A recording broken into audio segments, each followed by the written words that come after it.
Right. Halina, please introduce yourself and tell us what you do. Okay, I do quite a lot. So I am a blogger at a blog called Podcart. I run press and the label at Bloc, the venue, and Bloc Music, the label. And I am part of the core team of a female collective called TYCI. And what does TYCI do? So we run live events every month. We do a zine, we do podcasts, radio, we run a blog, world peace, everything. Great. And this is the fanzine here, is it? Is it all the same issue? No, this is our latest issue, but we've got about 20 something now, I think. Wow. So is this all the same one? This is the current one? This is the latest one. Should we hand some out? Is that okay? I would encourage that. Okay, well, I'm going to keep one for myself. I'm sure everyone on the panel is going to want one, and then we'll circulate the rest amongst the audience. So please help yourself. This is the advantage of being down the front. You get first dibs on the fanzine. So, Kevin, quick roundup of Reekie. It's a monthly event of poetry, music, animation, film, visual arts, last Friday of the month. Perfect. Martyn, have you a microphone there? Martyn Flyn. I'm co-founder and label manager at LuckyMe Records. We release music, we run events, and also we do a lot of like design and art, sort of video stuff for people as well. It's that side of things. Janine. Hello. I run Creative Edinburgh, which is a network of creatives. They work across different creative art forms at different stages in their creative life, and we do sort of networking events, a bit of professional development and mentoring, and lots of kind of digital resources and kind of connecting people. What made you want to set up Creative Edinburgh? What was the inspiration behind it? Wee bit of a long story, but when I did fine art in Dundee, and when I came back to Edinburgh, I was kind of doing a lot of interning and kind of trying to figure out what the art scene was like in Edinburgh, and I found it quite difficult. I'm not actually naturally quite a gregarious, chatty type person, so I used to slink into things quite a lot and be like, who do I speak to? So there was a wee bit of a build-up to getting to the Creative Edinburgh part, which we wanted to create a place or events or a kind of platform for people to feel really included and comfortable at any stage in their creative career, whether they're starting out or maybe they've been doing what they do for a long time but maybe need some kind of inspiration or something new. So it's kind of from that. What about you, Martyn? How did LuckyMe start, and what made you begin with it? I think like a lot of people just wanting to do something that is like representative of what you're into, and coming from where we come from, it's not you're fitting into what other people are doing, and just being motivated to want to start something that better represented the things we were into and the things we wanted to do, or places you wanted to go, and so what music were you wanted to hear. How did it start? Into rap music, skateboarding, lots of dance music, electronic things, lots of different things, and just like you said, trying to present more what your tastes are rather than what other people's tastes are, and just trying to be a part of that. So was it you and a bunch of mates that got together then, just hired out or a small venue and got other people along? Yeah, so the sort of original incarnation of LuckyMe was at the Old Stereo in Glasgow, and it was like sort of open mic hip hop DJ related night with myself and a lot of different people involved in it, of course, from the time. My friend Dominic, who we still do everything for the label with just now, our friend Ross, who's Hudson Mohawk, who's on Warp and doing amazing things now, and our friend Mike Slot as well, who, again, another amazing musician who's doing lots of good stuff. And how many people came along to the first night? I mean, that place is like 100 capacity, and I don't know if it was full the first time, definitely. And it grew and got bigger and bigger, and, it became, people started hitting us up to come and do shows there and things like that. And it definitely got a bit of a buzz about what we were doing at the time. And Kevin, what was it that really kind of excited you about wanting to go ahead with the night?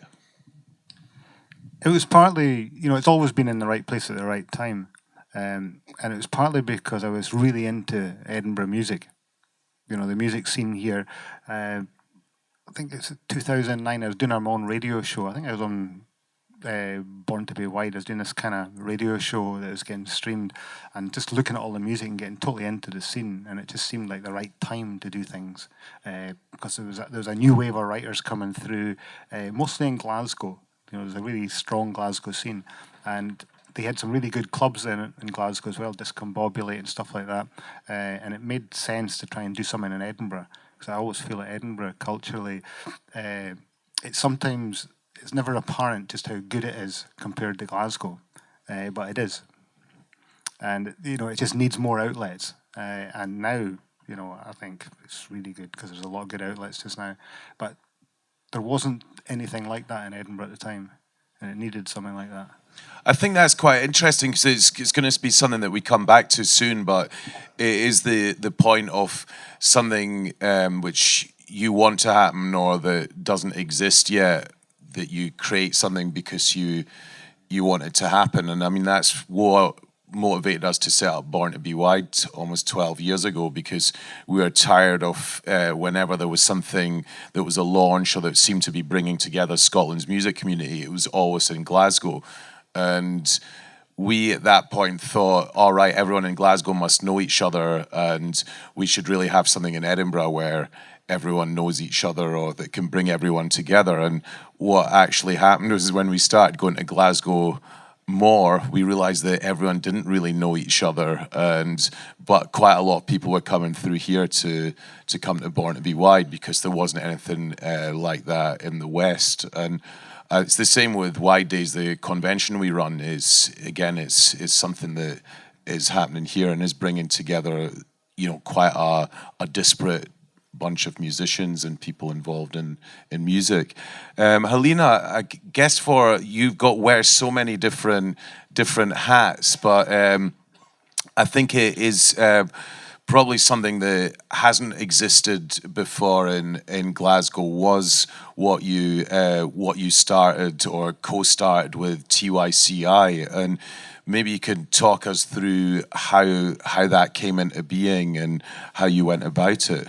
So I music blogged for 2 years before a lady called Lauren Maybury, who does quite well now in a certain band, and she approached me and said, could you help me with this collective? So I got on board, and I was very much from a music background, but she had this vision that she wanted it to be a platform for females, I suppose, because there wasn't really anything that was like that.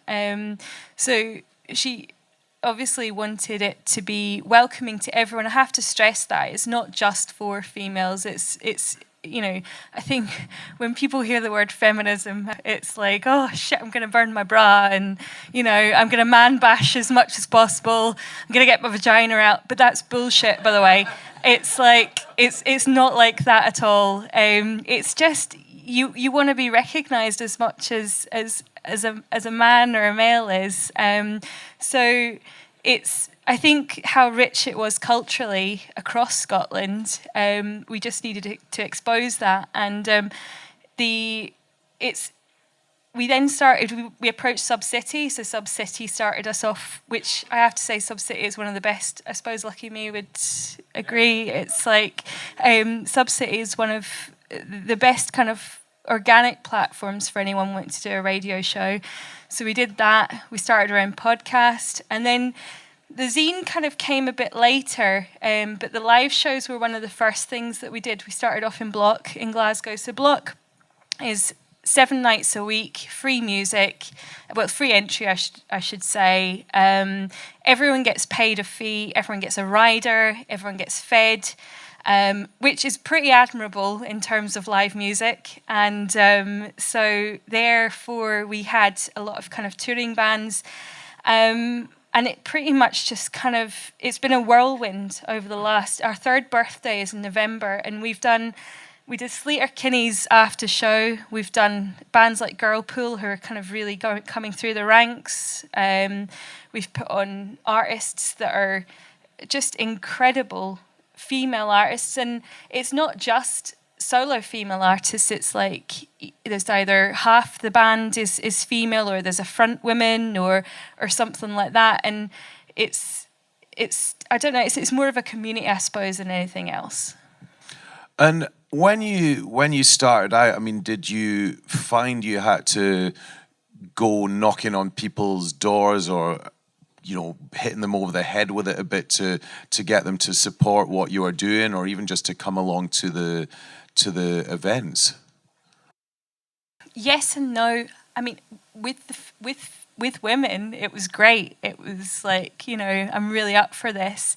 I think, as I said earlier, the feminazi word, it's unfortunately, I'm pretty mad feminist. I listen to gangster rap, and so it's one of those things that I just kind of, I wasn't, it's taught me a lot as a woman, I suppose, as well. But we kind of, the other thing was, because we have so many different avenues of where we go, there was always something for someone to tap into.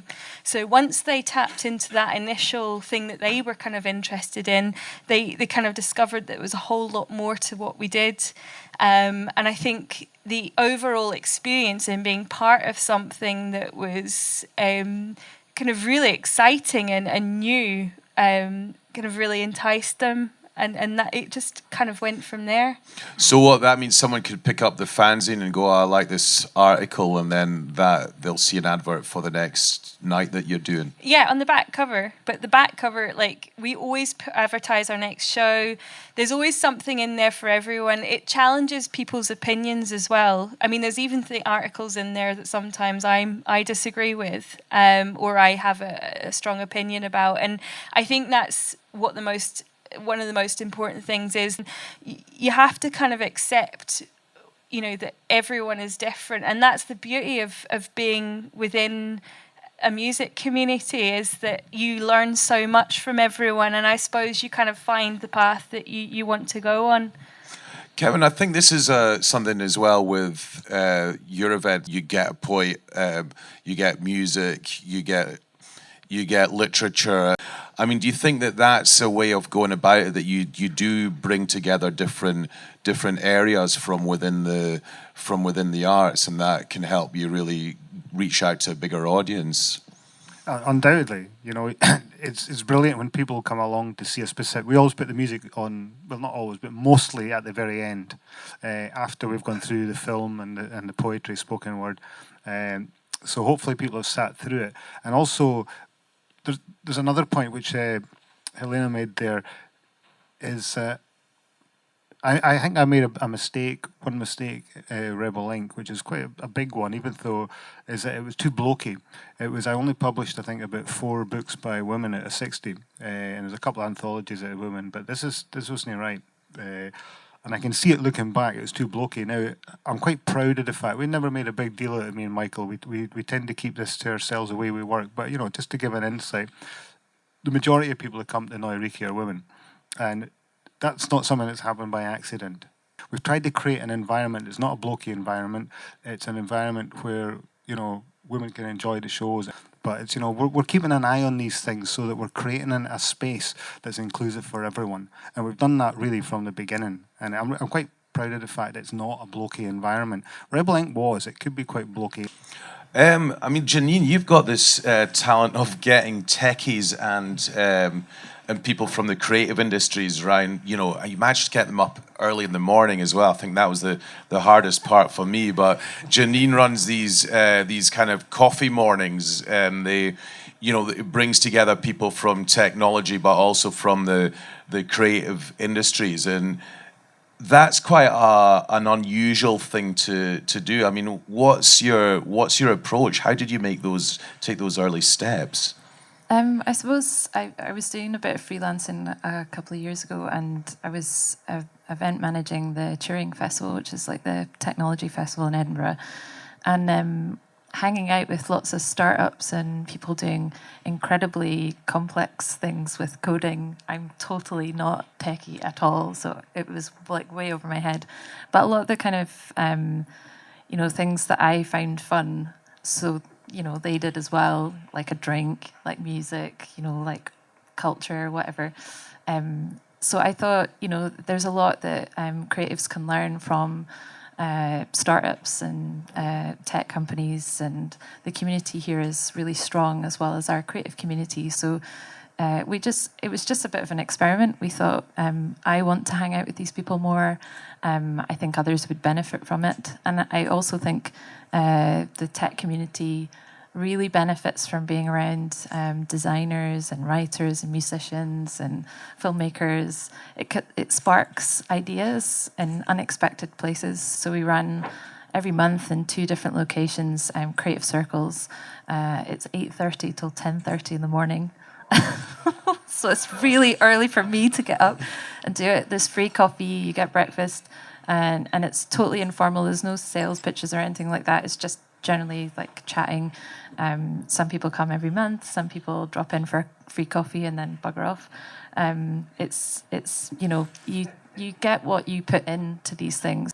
It's just taking a natural interest in things and hoping things stick together and building like genuine relationships, not just because it's trendy at the time to get techies and creatives together. It's actually, you want to find out more what they're doing. Curiosity, I guess. Martyn, I mean, I think obviously you're predominantly associated with music, with what you do, but how important was it for you to develop those broader contacts? Because obviously you've got connections with fashion, with photography, with art. At which stage did you start to incorporate that? Yeah, I mean, we've always done so much of what we do on our own. And a lot of that came from other people approaching us and wanting to do things like that, which again is, it's really validating sometimes when that starts happening.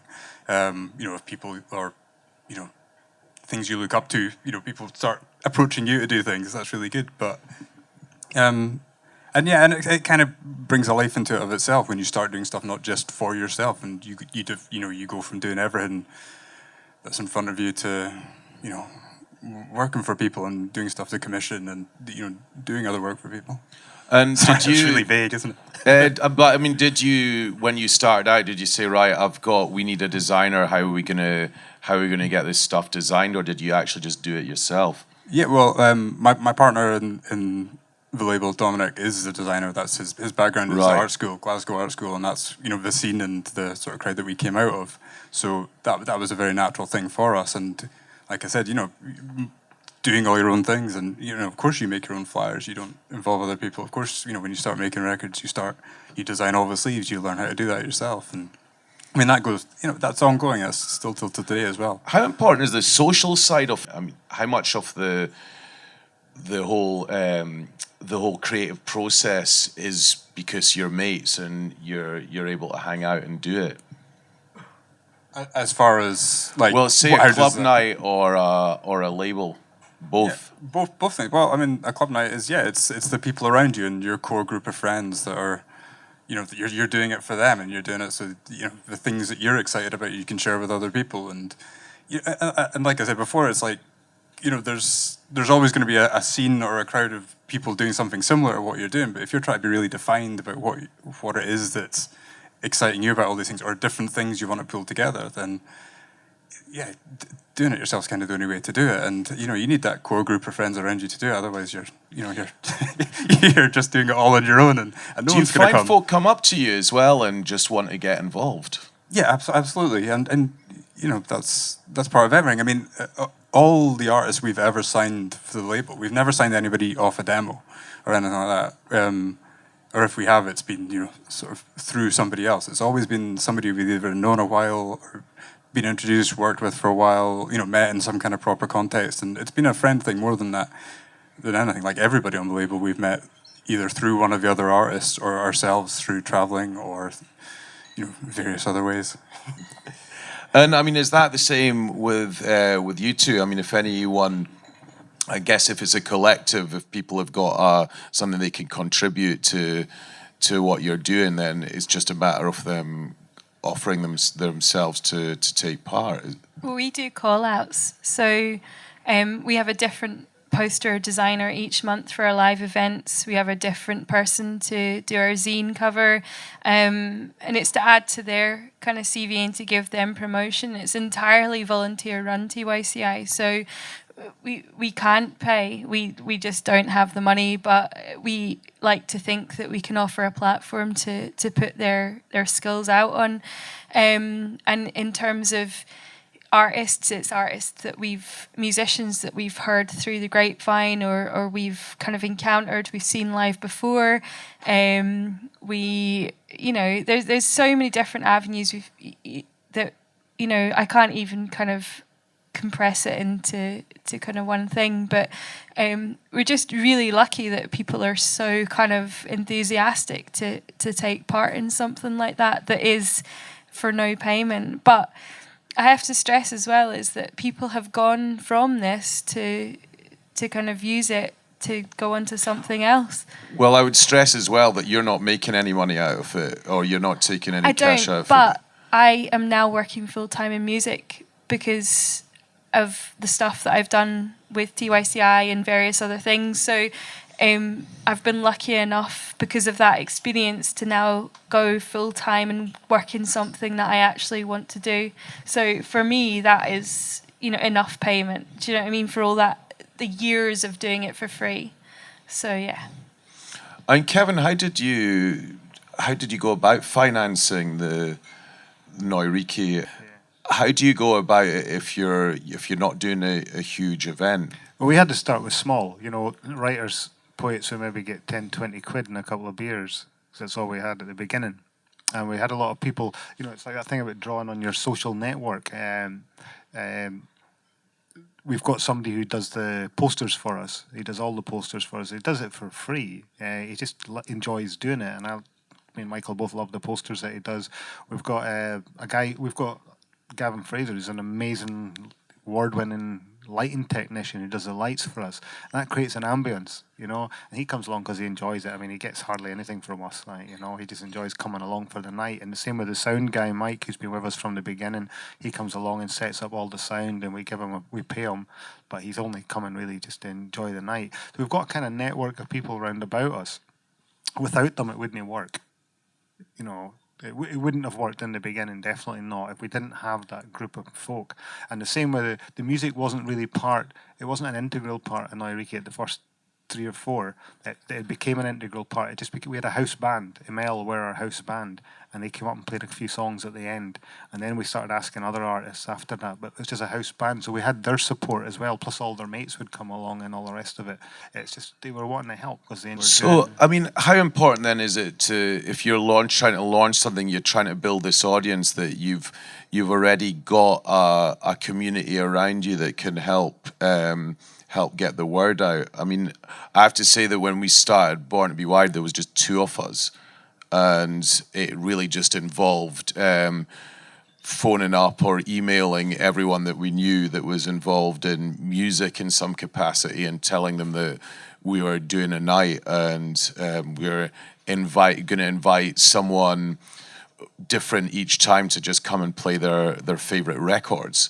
And that was the basic premise of it. And it's, it was interesting because we faced a lot of people just didn't return our calls that we were asking to DJ. And it was a strange situation that we, having started out wanting to support the Edinburgh scene, loads of people in better known Edinburgh bands just ignored us. until we got Teenage Fan Club from Glasgow to come and DJ, and a band called the Go-Betweens that lots of these indie pop stars liked, and then suddenly they started like saying hello to us and returning our calls, and all came and DJ'd eventually as well. Martyn, when you were starting out, I mean, how hard a sell did you have to give?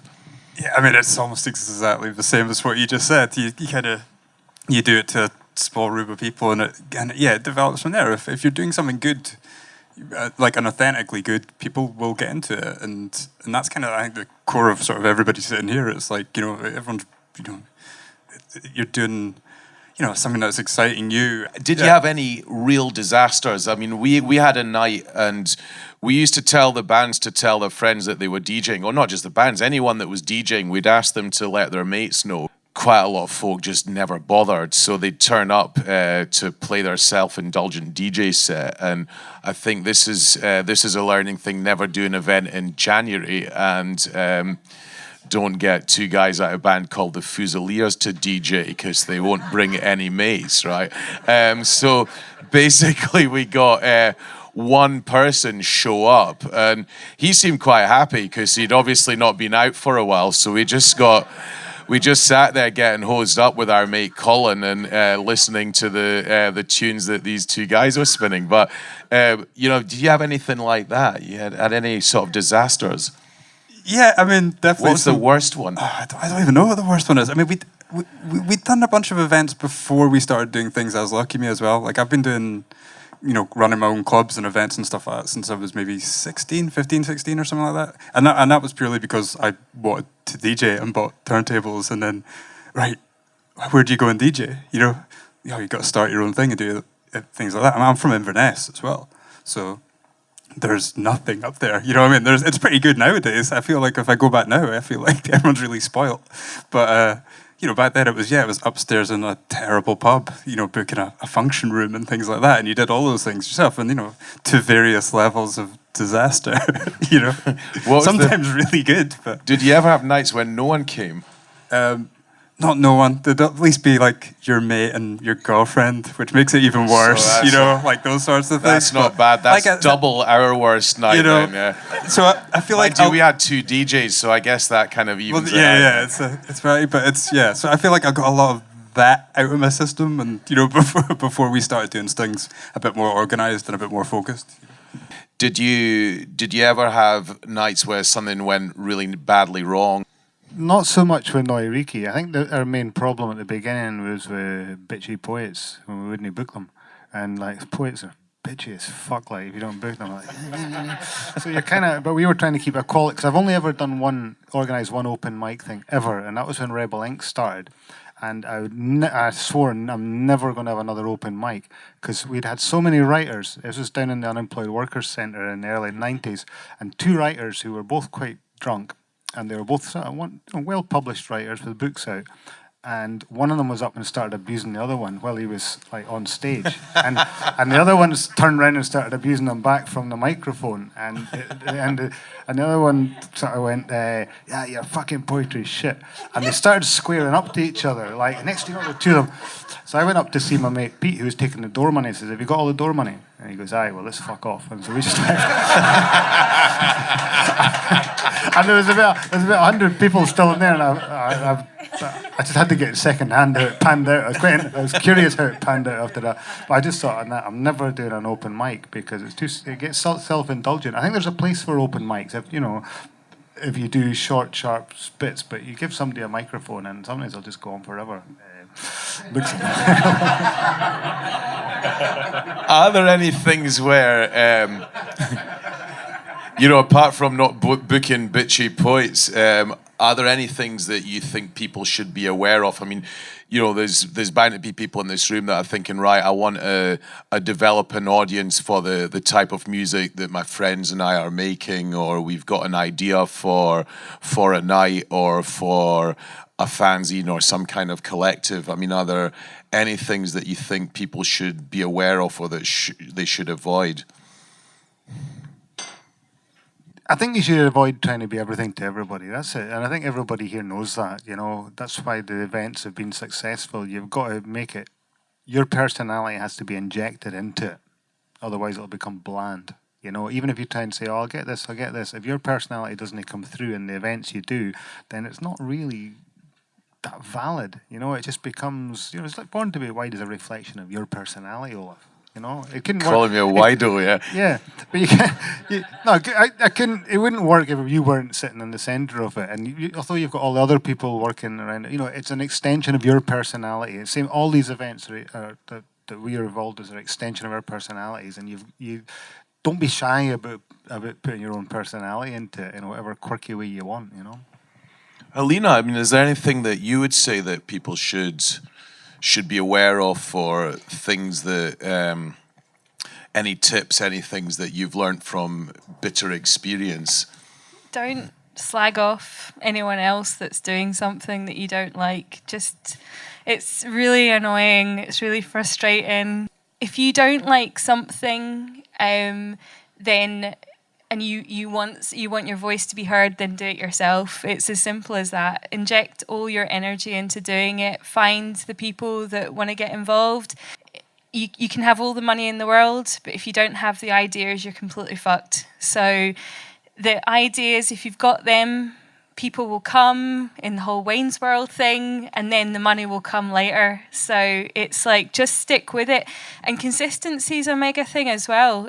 Don't just give up. If you think things aren't going well, then don't just give up. Just keep going, and you will meet at least one person that will be into it, and then the rest will follow. How many times have you thought of packing it all in? Oh my God, I still think about it now. There's days, creativity is, sometimes it's the most frustrating thing in the world when you've got as many ideas as you do, and you just you're so frustrated because you want people to kind of just see what your vision is. Have you two ever thought of just calling it a day and doing something different?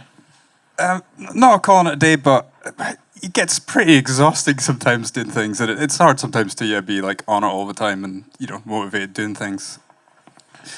Is there any advice that you would have in terms of how people should motivate themselves when things aren't going so smoothly? I think when you're creative, you can have. I think it's just natural. Sometimes you'll have lows and you'll have highs, and that can be, quite frustrating sometimes. But I think if you believe that you're doing something worthwhile and you've got a good kind of network around you, you've got people that kind of believe in what you're doing, that can really re-energize you as well. Anytime I'm feeling slightly like, oh God, I don't know if I'm doing the right thing, or I'll speak to like a member of our network and not necessarily say what's going on, what I'm getting frustrated about, but just find out what they're doing. And I suppose it's getting kind of boosted by others, and that's what, like, a lot of our events that we do is it feels like a family, like we care about each other and we want to help each other in whatever their creative ambitions is.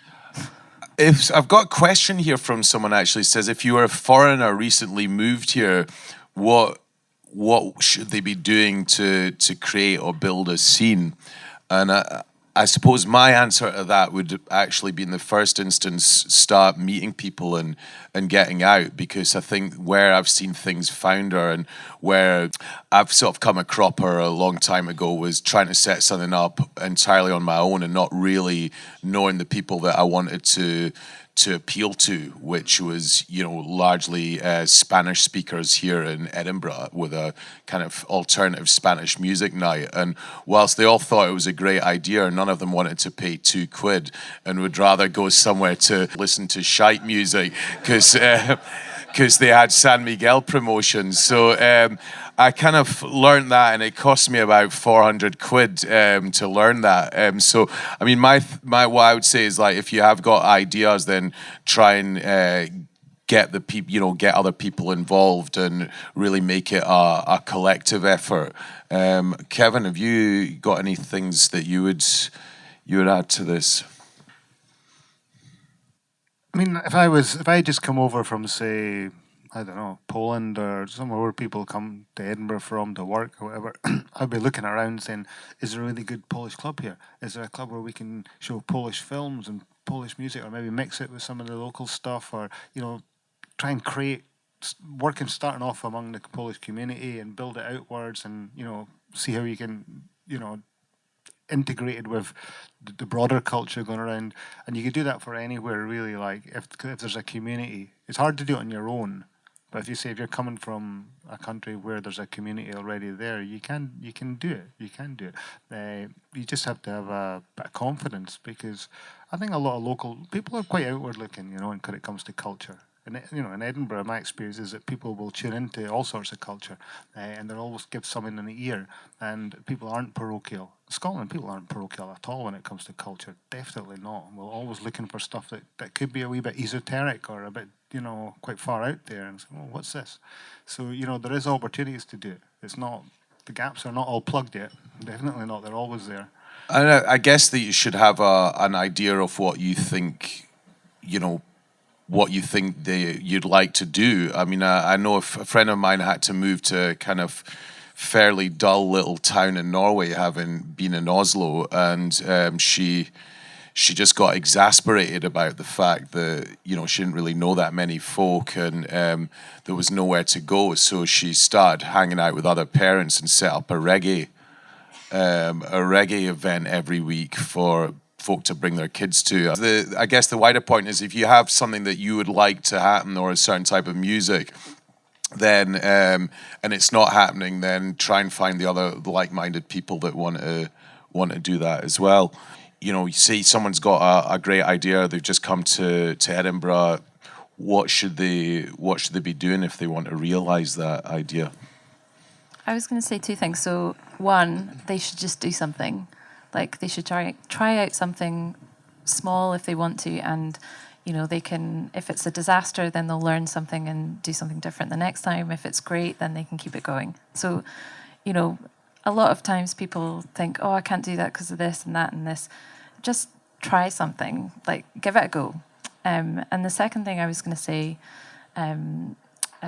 was, like, when I came back and, like, as an artist, I was trying to get exhibitions, and, like, I hadn't done any exhibitions, so I wasn't getting anywhere fast. So a friend of mine was moving out of their flat, and we were like, oh, can we put on an exhibition in their flat? And we just did it there, and ended up cramming the flat full of loads of people that I'd never, didn't know, or kind of connecting with other artists and pulling on what they do. I'm cheating, I'm going to say three things. And the third thing, which I find has been really good for us, for Creative Edinburgh, for building our network, is we go out and go to other things and recommend things to our network. So as much as, like, we do networking events, there's other really cool stuff, like creative mornings. Now, Reekie's maybe not what you'd say networking, but there's loads of social parts in it that you can network with people. So it's kind of by recommending other really awesome things, they'll start to think, oh, well, that was awesome. Maybe I'll check out Creative Edinburgh's thing. And I think that's an amazing point, actually, and it's one that we've not made, is that, if you want people to engage with what you're doing, then you should be engaging with what they're doing. And certainly on the Creative Edinburgh front, things like the Scottish Music Industry Association, or, what you guys do, all of that is that, at some point, you've reposted something on Facebook, or sent out a tweet, or turned up at the event and engaged with it, and that really creates a goodwill, and it ties in with what you were saying earlier on about that thing of if there's something that's shite, and it annoys you that it exists because you feel you could be doing something better, or are doing something better, then just go off and do something better. And I mean, when we started out with Born to Be Wide, suddenly King Tut's got a grant of £30,000, and we're like, fucking hell. They got 30 grand to run a 2-hour event on a Sunday afternoon when no one goes to Tut's. And from the Scottish government, and they're pretty much doing what we're doing. But then I kind of find out that they weren't really doing what we were doing. They were not paying the people that were running it, and folk were walking around with name tags on like they were at some kind of like, heating sales convention or something, And we're like, all right, well, there's no name badges at Born to Be Wide. We introduce people ourselves, and it's just a different vibe. And I never really got into slagging it off. I mean, this is probably the most brutal I've been about it, but I can do that because 9 years on, when the money ran out, so did that event, surprisingly enough. And we're still doing what we're doing. And I think that something that quite often we see with like young bands we'll say, how many gigs a week do you go to?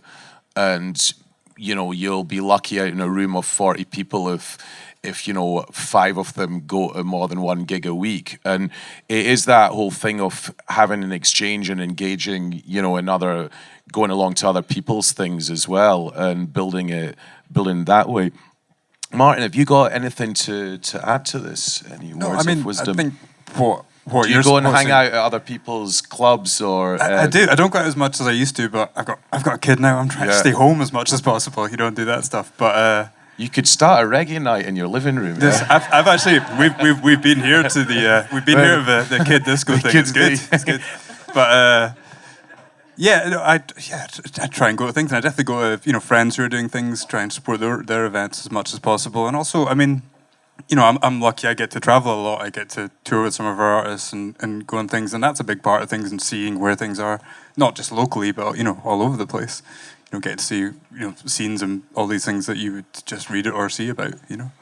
One of the most inspiring things that I've really observed in the past few years was a guy in a Luxembourgish metal band, and I know this sounds a bit obscure, but bear with me. I've been working for this music event in Luxembourg every year for the past 5 years, and 4 years ago, there was only one guy really asking questions. I was kind of, all right, this is interesting. He's asking questions. Oh, he's in a metal band. I think a black metal band. I can never remember which is which, black or death metal. But I was thinking, well, that's not really that common in Luxembourg. It's not really that common in Scotland. So, I was quite intrigued. And over there, they just set up this export office. I was getting introduced to all these pop bands or these kind of alternative rock bands. And when I got back, just because I'd found this guy quite interesting, engaging, I listened to the CD, and it was actually really good. And he told me about how over the years, each year I'd meet him again. And last year he was telling me about how they basically had to find venues to play in because no one booked their sort of music.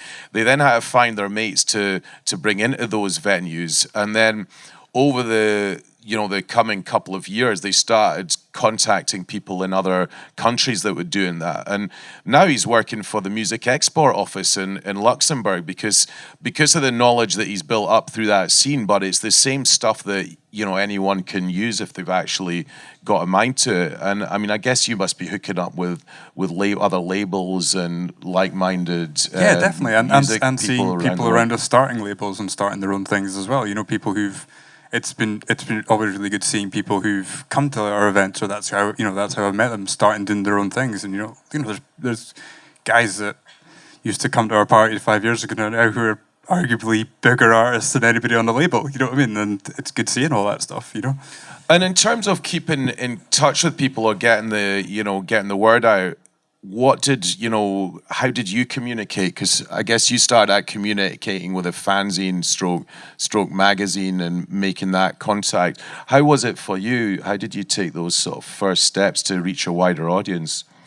I mean, as far as like a real wider audience thing, I think the MySpace boom, if you will, was a real big thing, which is almost like kind of laughable now because, like I said, I don't even know if we still have a page on there, but that was, for a lot of people, it was the first sort of social network thing that was big, and it definitely put a lot of people on the same kind of level at the same time. And there's a lot of artists who are huge nowadays who got big off the back of that, and that was definitely the first way you could sort of grassroots reach people all over the world really easily. And, this advent of everything, lots of file sharing stuff, things like that, just literally didn't exist before. And yeah, it became, could just make music, that they put it up online and it was everywhere. Do you reward people with, say you've got a kind of community or people that you know are buying a lot of your music or coming to your events, do you ever give them something? Like send them a track or a remix or let them in free to your night? Yeah, definitely. We reach out to people and send stuff to people a lot. We also do the advent calendar thing every year, which we've done maybe 5 or 6 years or something like that, where basically either the whole of December or like a 12 days thing, we give away music every day. And yeah, how do you sort of show the love to your respective communities? Well, I guess you've got all this whiskey to dole out, haven't you? We gave out a lot of free whiskey, yeah. People really enjoyed it. Also, I bet they did. 20-year-old Aberfeldy, yeah. And at one of our events, we gave out free movies, free VHS videos. We wrapped them up and we gave everybody who came in a little present, a VHS video, and I had to collect most of them at the end of the night, put them back in the bag and take them home. So it wasn't appreciated that much, but it's a nice wee thing when you come in the door. We have given people stuff free when they've come in the door. Just depends. We do a charity raffle at every event that we do, so we get prizes donated. We kind of, we ask for prizes or whatever, and all the proceeds go to charities. Everyone loves a raffle, and especially Kevin's one. Yeah. Everyone's a winner. £2 ticket, and you get a pint, or a can of beer. Has anyone got a burning question, or anyone want to ask something? Yeah, can you shout it so we can pick it up? Basically, you're talking about building a scene. Obviously, scenes are generally built from major cities. Obviously, the major cities in Scotland being Glasgow and Edinburgh. The Fence Collective started in Anstruther. So they would, you've got a little former fishing village on the outside, the outskirts of Fife, or just right at the end of Fife, and they're coming and selling out nights in Edinburgh and Glasgow. And then Split and one half Lost Map, the guy that runs it lives on the Isle of Egg. So I think it is, I guess you have to make those relationships, but they made those relationships with putting something on in their own community and building those bridges with folk coming from the city. My answer to you would be if you're doing something interesting and you're building those contacts or inviting people to come and DJ, in a more unusual places or play in more unusual places, then that's a pretty good start. The guy that set up or co-founded Rock Ness when it still existed and still runs Lupaloo was putting on gigs in Ullapool that were better attended than any gigs in these touring bands were playing in the Central Belt, and so that helped build that up. Well, I'm from Dunoon, which is right on the west coast, and it was things like bands coming to Dunoon, like, I don't know, Frightened Rabbit, who are quite big now, and Twilight Sad, and even through to Primal Scream that we talked about earlier, that kind of inspired me to kind of get in the MySpace thing we talked about earlier. But I don't think it really kind of matters where you're from. I mean, you might not obviously have as much of the resource in as the major cities, but as long as you've got that kind of dedication and you've got its integrity, I think is a massive thing as well. Is if you're honest and you're passionate about what you want to do, then people are going to kind of tap into that and they're going to want to listen to what you're saying. So they're going to kind of follow on from that. Yeah, it's quite hard when you're doing outside the cities. I mean, we're not a city panel here, obviously. We're Inverness from the north, Dunoon. And I know the problems of trying to get. You have to be really prepared to stick your neck on the limb. I remember brought up in Caithness, Ewan Morrison, the writer Ewan Morrison. His father used to run the scene up in Caithness. He used to be the librarian in Wick, and he was involved in the music scene, and he created this incredible scene. He was bringing Norman McCaig and McDermott and all these writers up to Wick and Thurs on a regular basis, and but people viewed him as a bit of a weirdo, like what's he bringing all these people up here for, sort of thing. And he had to like persevere with it for decades, and then realised it was only after he died a year or two ago. It's like all the obituaries are coming out going, wow, he did an amazing thing for Case Next. But it's quite hard to do it at the time, because when you're trying to create a scene in a smaller place, everybody's like, what are you doing? Who do you think you are? I think also look at who else in the community might be benefit from it. So if you have got a business that, or somewhere, or a hotel or a youth hostel or something like that, where it'll actually enhance their reputation, or where they're basically just into it because they think it's a good idea. When you go and speak to people and they get it, and they give you a chance, then that's pretty much the sort of first step, I would say. And then, you have to show them that you're committed to doing it as well. Yeah, thanks very much to the Electric Circus and Mikey and the rest of the Born to Be Wide team. And thanks for coming along. See you at the bar. Thank you.